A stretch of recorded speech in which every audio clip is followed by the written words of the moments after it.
Yeah. Young man, always surfing. Hello everyone, this is Drew with No Debt But Love, where we strive to live out Romans 13:8, where we keep our student loan debt to a minimum and our lives to the max. And today, I would like to start this off again by thanking all my subscribers. I appreciate you very much. And if this is your first time here, please consider subscribing to the channel.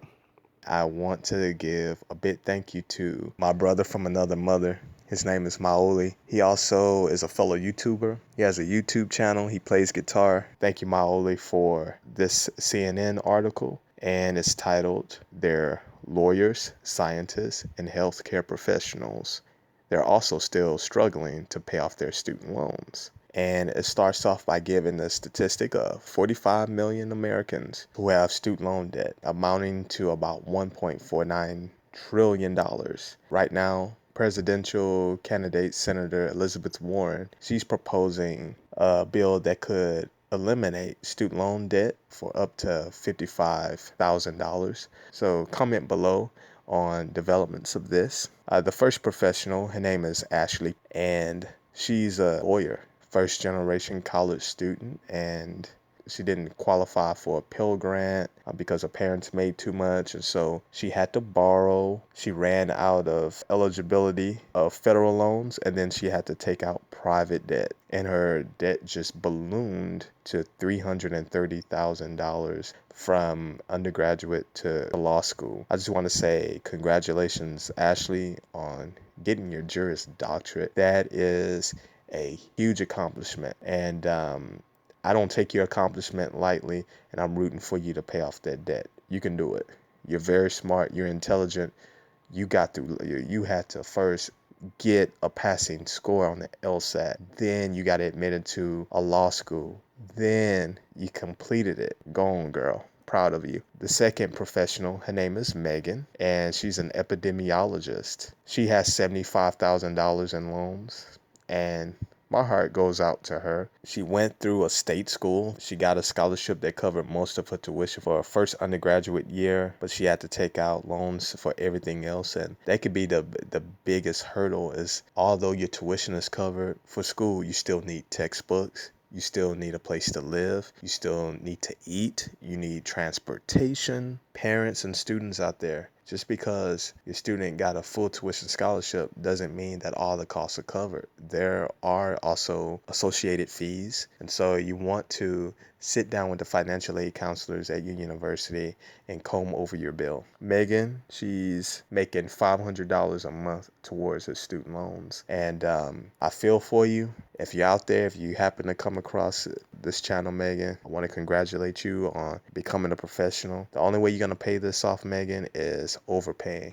You just got to overpay the debt. It doesn't feel good. It stinks to have student loans, but as soon as you're done and you see that balance going down, it feels so good. The next professional, his name is Brian.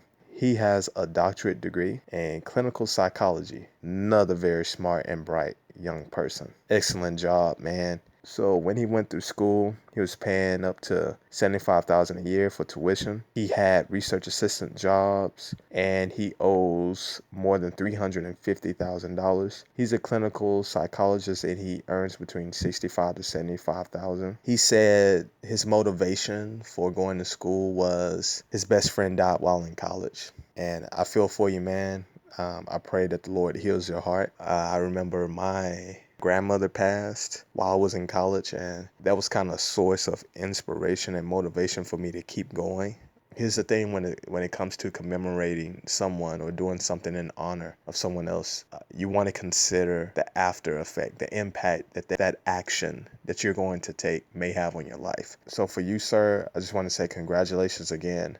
You can do this. So the last story is a married couple, Amber and Adam. They're expressing their frustration of not being able to even consider owning a home one day or having kids. Amber has $100,000 in student loans, how she did well in high school. She scored well on the SAT. She had scholarships to a state school, but she decided to go to a private school, and later on she finished her degree online. She states that she grew up in poverty. Her grandmother raised her on less than $800 a month. Wow, you're very strong. And she always was told that college would be the way out, and taking student loans was just a normal part of it. Instead, she's in around $100,000 in debt.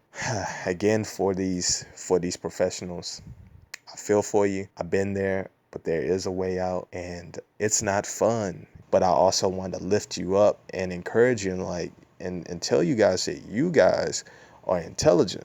You guys are very smart. You're enterprising. I want you guys to remember that, and the same tenacity and the determination it took for you all to go through college. Use that same motivation to help you get through the student loan debt. Until next time, everyone, stay strong, fight on, and have no debt but love. Peace and blessings.